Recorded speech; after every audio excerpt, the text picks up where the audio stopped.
పారిశ్రామిక రంగంలో పెట్టుబడుల గురించి మాట్లాడుతూ ఉన్నారు కేటీఆర్.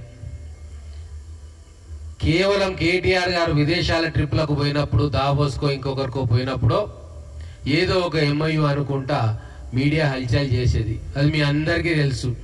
కానీ ఈరోజు వారానికి 2-3 కంపెనీలతోటి అటు శ్రీధర్ బాబు గారి సమక్షంలోనో ఇటు ముఖ్యమంత్రి గారి సమక్షంలోనో ఎంఓయూలు జరుగుతున్న విషయం మీ అందరికీ తెలుసు. ఈ వారంలోనే ఆ పేర్లు కూడా అన్ని కంపెనీలు వస్తూ ఉన్నాయి. చెప్పుకోవడానికి పోతే లిస్ట్ చాలా పెద్దగా ఉంటుంది. ఫార్మా కంపెనీలతోటి మొన్న 2 రోజుల క్రితం, నిన్న మళ్ళీ ఇంకొక కంపెనీ, దిగ్గజ కంపెనీ తోటి, ఇట్లా అనేక వేల కోట్ల రూపాయలు ఈరోజు పారిశ్రామిక రంగంలో తెలంగాణలో పెట్టుబడులకు ముందుకు వస్తూ ఉన్నాయి. విద్య విషయంలో కూడా అనేక విప్లవాత్మకమైన మార్పు ఈ సంవత్సర కాలంలో కాంగ్రెస్ ప్రభుత్వం తీసుకొచ్చింది. ఎన్నో సంవత్సరాలుగా పెండింగ్ లో ఉన్న 2016-17 నుంచి పెండింగ్ లో ఉన్న కాస్మెటిక్ ఛార్జెస్ కానీ, డైట్ ఛార్జెస్ కానీ,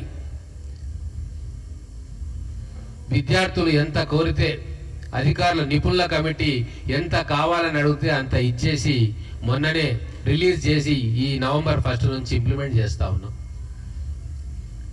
ఏనాడు పట్టించుకొని ఐటీఐలను ఏటీసీలుగా, అడ్వాన్స్ ట్రైనింగ్ సెంటర్లుగా మార్చి 2700 కోట్ల రూపాయలు ఖర్చు పెడతా ఉన్నాం. ప్రతి నియోజకవర్గానికి ఒక ఇంటిగ్రేటెడ్ రెసిడెన్షియల్ స్కూల్ కాంప్లెక్స్ ను శంకుస్థాపన చేసుకుంటా ఉన్నాము.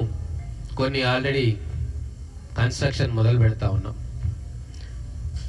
9 ఏళ్ల కాలంలో మీరు పూర్తి చేయలేని లేదా సంకల్పం చేయలేని ఉస్మానియా హాస్పిటల్ భవనాన్ని కూడా, కొత్త భవనాన్ని రేపో మాపో గోషామాల్ స్టేడియం ప్రాంతంలో శంకుస్థాపన చేసుకోబోతా ఉన్నాం. కేటీఆర్ గారిని చూస్తే నవ్వు వస్తుంది. ఎందుకంటే ఎందుకు రేవంత్ రెడ్డి గారు మాటి మాటికి ఢిల్లీకి పోతున్నారు అని చెప్పి పదే పదే వాళ్ళు చేసిన తప్పులను కప్పిపుచ్చుకునే క్రమంలో మాట్లాడుతూ ఉన్నారు. వాళ్ళు ఆ తప్పు చేసిండ్రు. ఏ రోజు కూడా కేంద్రంతో మాట్లాడకుండా, కేంద్రంలోని పెద్దలతో మాట్లాడకుండా, వాళ్ళ నిధులను సహాయం అడగకుండా వాళ్ళు తప్పు చేసి వాళ్ళ అహంకారపూరిత వైఖరితోటి తెలంగాణ ప్రజలకు తీరని నష్టం చేసిండ్రు. అయ్యా, మన రాజ్యాంగ దినోత్సవం ఈరోజు. ప్రపంచంలోనే ప్రత్యేకమైన రాజ్యాంగాన్ని మనం రచించుకున్నాం. ఇటు రాష్ట్రాలకు అటు కేంద్రానికి సమాంతర హక్కులను కల్పించుకొని ఒక ఫెడరల్ స్టేట్ గా మనం రూపాంతరం చెందినాం. కేంద్ర ప్రభుత్వం బాధ్యతలు కొన్ని, రాష్ట్ర ప్రభుత్వ బాధ్యతలు కొన్ని, ఇవన్నీ కలగలిపి విభిన్న జాతుల సమాహారంగా ఉన్న భారతదేశాన్ని అఖండంగా ఉంచడానికి ఆ రోజు రాజ్యాంగ నిర్మాతలు ఒక ఫ్రేమ్వర్క్ ను, ఒక స్ట్రక్చర్ ని ఎంచుకొని దాన్ని రాజ్యాంగంలో పొందుపరిస్తే దాన్ని తూచా తప్పకుండా ఈరోజు రేవంత్ రెడ్డి గారి కాంగ్రెస్ ప్రభుత్వం అమలు చేస్తా ఉంది. లెక్కలు సరిగా ఆయన గుర్తు లేకపోవచ్చు, కేంద్రంలో ఎన్ని మినిస్ట్రీలు ఉంటాయి, ఎవరి దగ్గర ఫండ్స్ ఉంటాయి, అవన్నీ ఆయనకు తెలియకపోవచ్చు. కానీ ఈరోజు నేను కేటీఆర్ గారికి ఒక మాట చెప్పదలుచుకున్నా. కేంద్రంలో ఈరోజు నరేంద్ర మోడీ గారి నేతృత్వంలో అనేక శాఖలలో 30 మంది కేబినెట్ మినిస్టర్లు ఉంటారు. 5గురు మినిస్టర్లు స్టేట్ మంత్రులైన ఇండిపెండెంట్ ఛార్జ్. వీళ్ళందరినీ కూడా కలవాల్సిన బాధ్యత రాష్ట్రాల ముఖ్యమంత్రికి ఉంటది. ఎందుకంటే ప్రతి ముఖ్యమైన శాఖకు ఒక కేంద్ర మంత్రి ఉంటాడు. ఆ రాష్ట్రానికి, ఆ కేంద్ర శాఖకు, రాష్ట్రంలో ఉన్న శాఖలకు సమన్వయం కావాలా, కేంద్రం నుంచి ఫండ్స్ రావాలా, కొంత కాంట్రిబ్యూషన్ కేంద్రం ఇస్తే కొంత కాంట్రిబ్యూషన్ రాష్ట్రం ఇస్తుంది. ఇది మనం రాజ్యాంగంలో పొందుపరుచుకున్న లేదా అడ్మినిస్ట్రేటివ్ నియమావళి ప్రకారం పొందుపరుచుకున్న అంశాలు.